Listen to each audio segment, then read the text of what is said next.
Welcome to the Virtual Coffee Lab. My name is Mike. I'm so glad that you joined me today.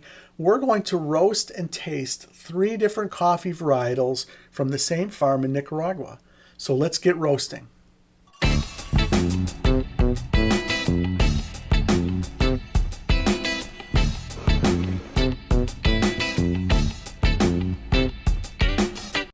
Before we begin roasting, I just wanted to share a little bit about where these coffees came from and how I got them. So I did a video a few weeks back on the best-selling coffee on Amazon, the best-selling green coffee. That video link is here. You can watch that video. It was pretty interesting. We roasted and tasted that coffee. After I uploaded that video, the farm saw it and they said, hey, we actually have 3 coffees that we grow on our farm in Nicaragua. Why don't you check them out? And they were going to send me some samples.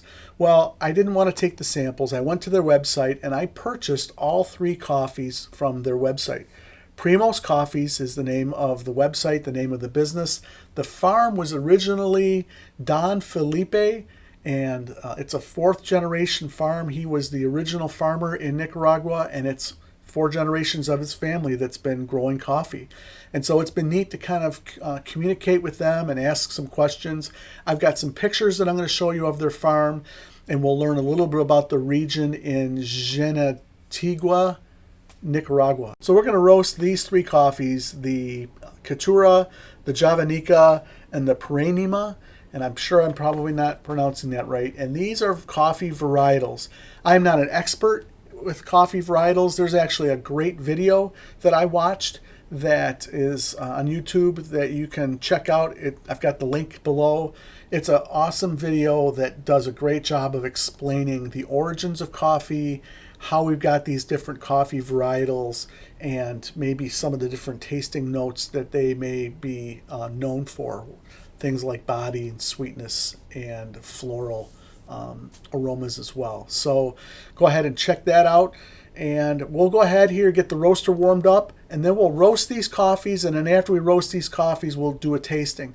For the sake of time, I'm not going to show the whole roasting here on the video, but I'll show highlights from the roasting, and I'm going to try to roast them exactly the same.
Jinotega, Nicaragua is located northwest of central Nicaragua. It's in a mountainous region. The town elevation is around 3,000 feet, and the farm elevation looks to be around 4,000 feet. The mountains around the area are as high as 5,700 feet. So looking at the pictures of the farm and the valley down below where the town is, I'm guessing around 4,000 feet. Putting that into context with the coffee chart, that would fall into a classification between medium and high altitude, with some attributes of low acidity, sweetness, some chocolate nuttiness, citrus, and vanilla. The Caturra, the Javanica, and the Paranima, putting all these together and looking at the different beans, they're all very similar in size. There are some differences. The Javanica looks to be a little longer and narrower. One of the other things I noticed comparing all these beans is, generally speaking, they're pretty close. As far as the batches of coffee go, they seem to be pretty close in size. There aren't really large beans next to really small beans, and there aren't a lot of defects that I'm seeing in these beans as well. The farmer also sent me some pictures of the plants and the actual cherries growing. So let's get to the tasting portion of this and see what we find. But let's try to do a comparison.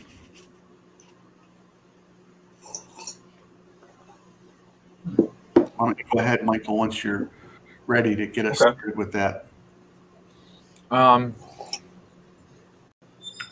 So I'll say first, what's interesting for me is, like you said, it's cool that we're tasting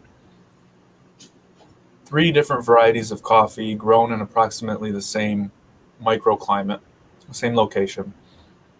And the picture that forms in my head is that when I'm sipping these coffees of different varieties, they are different, but they're not so different that it's like going from drinking an Ethiopian coffee to a Guatemalan coffee. Yeah. It's more like there's similarities between the coffees, but there's also characteristics that seem balanced differently between them.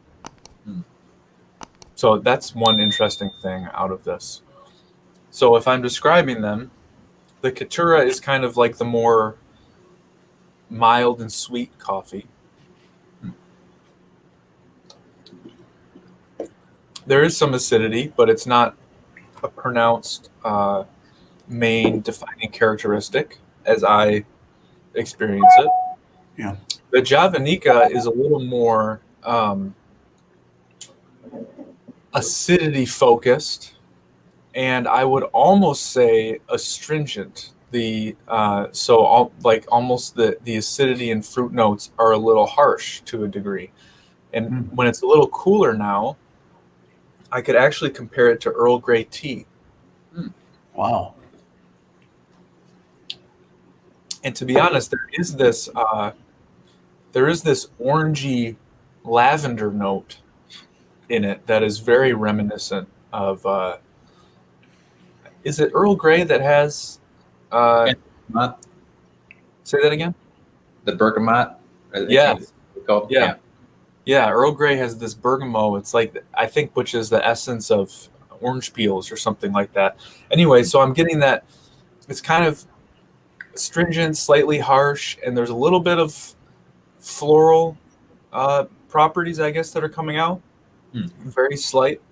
And like I said, the mouthfeel is more silky than the kind of fat, fudgy, almost clumsy body of the Caturra. You're calling the Caturra fat and clumsy? Yeah, the body. It's kind of like oh, it's like it's a thick body, but it's kind of like, I don't know. It's not adept, agile, and floating on my palate in the way I would want. It's kind of clumsy. You guys. I don't. And then when I get to the Paranima, I don't know how to pronounce this.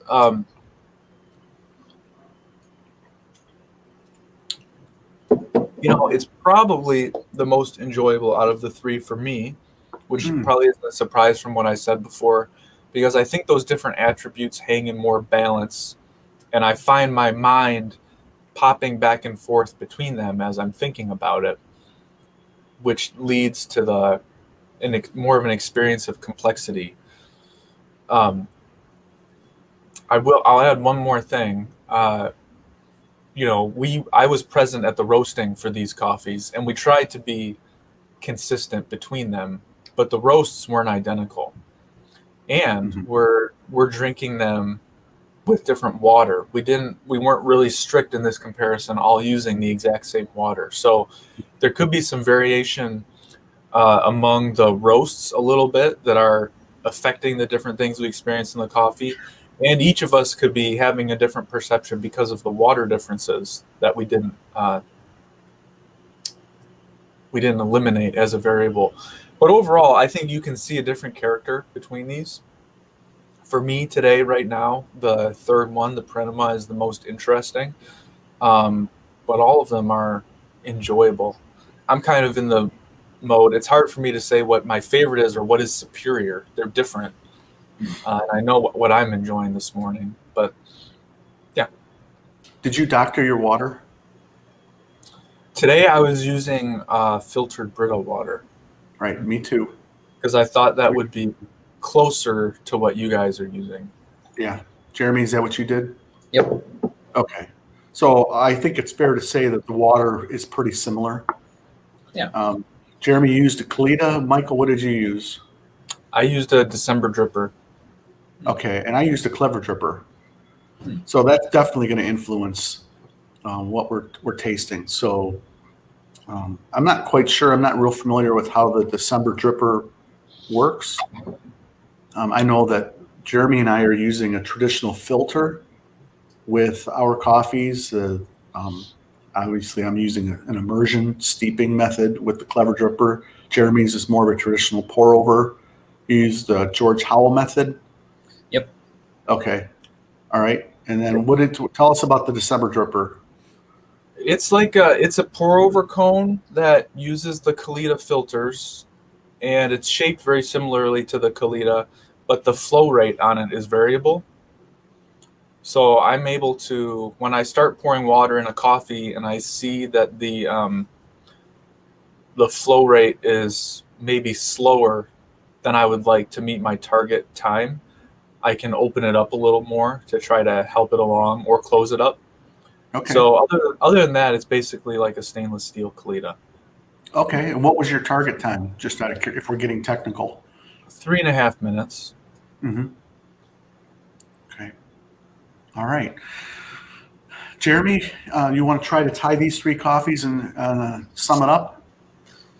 I don't know. Michael did such a good job.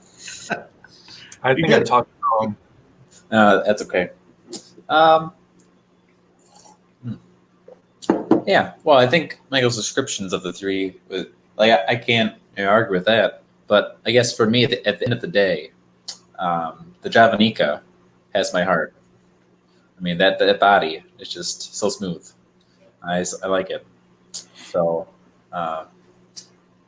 yeah. So I think out of all the three, I think I enjoyed that one the most.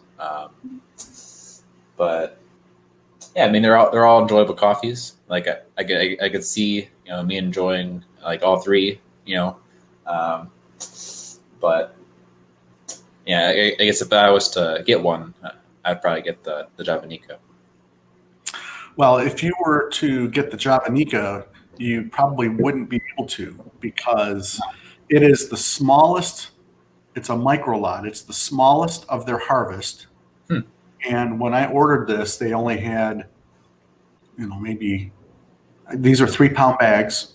So there was, I think, 10 or 12 bags left. Hmm. I ordered this. So, the farm, they're growing this coffee. Their biggie seems to be the one that is most prevalent is the Caturra. Okay. That's a seller on Amazon. They're actually selling the Caturra and the Perenema on Amazon. I think that's right. And then the Javanica is because it's such a small lot, they don't offer it. So I ordered all 3 of these coffees directly from the farm. They actually, so they do the harvest and the processing, and then it comes up to Texas in Grain Pro bags, and that's where they distribute and market the product from. So I think it's interesting that there's such a small availability for the Javanica, but when I ordered this from the farmer, she said, "Hey, if you're going to do this, you better do it soon because we're almost out of the Javanica." So it's your favorite, and it's probably for you it'd be more desirable because of that, and because there's, well, maybe not because there's less of it, but that adds to the desirability. Oh, sure. The availability, right? Yeah. Yeah. Yeah. For me, I'm just like Michael mentioned, I'm very surprised at how similar these coffees are. There's definitely characteristics that separate them. So I think the Javanica does stand out. To me, it's the most acidic. I am surprised as I just have a little more sense of a not a Central America, but a Indonesian kind of an experience with Perennial. Maybe that woodiness that I mentioned, but now that they're all cooling, I'm starting to get a little bit of that. Maybe that's just because of the temperature. I enjoyed all 3 of them, but I think that like Jeremy, I'm kind of the fat and juicy kind of experience with coffee. I think the Javanica was the one that I enjoyed the most of the 3. So I'm allowing myself to glance at the Primo's Coffee website where they describe the varietals now that we've tasted it and formed our opinions. Mm-hmm. Do you guys mind if I read a little bit of what they say? Might be interesting to compare what we thought. Mm-hmm. Yeah. Go ahead. You're going to read the descriptors of each of the different varietals that they have? Yeah, it's not much. They just have a sentence or two. So the Caturra, it says it's a natural mutation of Bourbon, and it's the benchmark Central American coffee from which all others are measured in the region. Well known for its rich sweetness and gentle profile, it's well-balanced and smooth coffee. Its sweetness is complemented by a distinctive citrus acidity and pleasant cacao notes. So I think we did say it was the sweeter, gentler of the 3. Mm-hmm. In another spot on their website, it might be in the Amazon listing, they mention their coffee being lower acidity, and that's probably referring to this varietal that's more sweet and smooth. The Javanica, found only in Nicaragua, Javanica is a unique heirloom with an elongated bean that is slightly pointed. It boasts a complex cup profile with moderate dark stone fruit and dried fruit notes and delicate jasmine floral flavors. Its bitter sweetness is balanced between bitter cocoa and molasses. Acidity is moderate and body is silky. They actually used the word silky, which we used. Nice. And I can totally see the floral and delicate jasmine flavors. That's like the bergamot oil for me, from the Earl Grey type of thing. And then last, the Perennial. I'm reading them in the order that we did it. A large bean with a unique cup profile that is bright, balanced, smooth, with unmistakable tropical fruit notes. Other highlights include caramel and vanilla. The coffee has a medium body with a creamy mouthfeel that lingers. Yeah, anyway, so I guess what we're noticing is similar to what they said. Mm-hmm. We roasted these. The profile that we used, I don't actually have a picture of the profile, but we tried to accentuate the acidity, if there was any acidity. We had, I think, a Maillard, the middle stage of the roasting was about 3.5 minutes. All of these had a development of close to 20%, maybe a little shy of 20%. And we definitely tried to move the dry time along so that it wasn't real long, and it was less than 50% of the whole roast time was the dry time. So while there were variations in the roast, they were sort of a similar profile in the technique that we used, timing that we used. We did have some variation. All three of these coffees, I think, are pretty decent coffees. You know, we've been spending a lot of time enjoying some African coffees, and we have had the Caturra recently, but I think that it's nice to kind of come back to the Central American coffees. I think that the Caturra is definitely a nice coffee. We talked about that in one of our other videos, but it's really interesting to be able to compare it to some of the others from the same farm. And what's nice is that next year, when they have a crop of the Javanica, we can order some of that if we want to. We know what to expect, I think, right? As long as they don't have any sort of a natural environmental disaster, like a drought or something like that. Okay, so I will have links to the Caturra and the Perennial for those who are interested in ordering that. It seems to be a good value. They're all about the same price, and I think we had mentioned before, for 3 pounds, it's around $20 for a bag, 3-pound bag. And I appreciate you guys taking the time to experience this with me. I appreciate your input, and thanks for joining me today. Well, that was an interesting experience, being able to taste 3 different coffees from the same farm. It was fun roasting the coffee, and it was just as much fun tasting it and talking about it with friends and family. So thank you so much for joining me today. If you saw something you liked, if you appreciated this video, please hit that like button. That would be awesome. Subscribe to this channel. That would be even better. And most importantly of all, if you would hit the bell notification, the next time I upload a video, you'll be notified. So thank you so much for joining me today here at the Virtual Coffee Lab. We'll see you next week.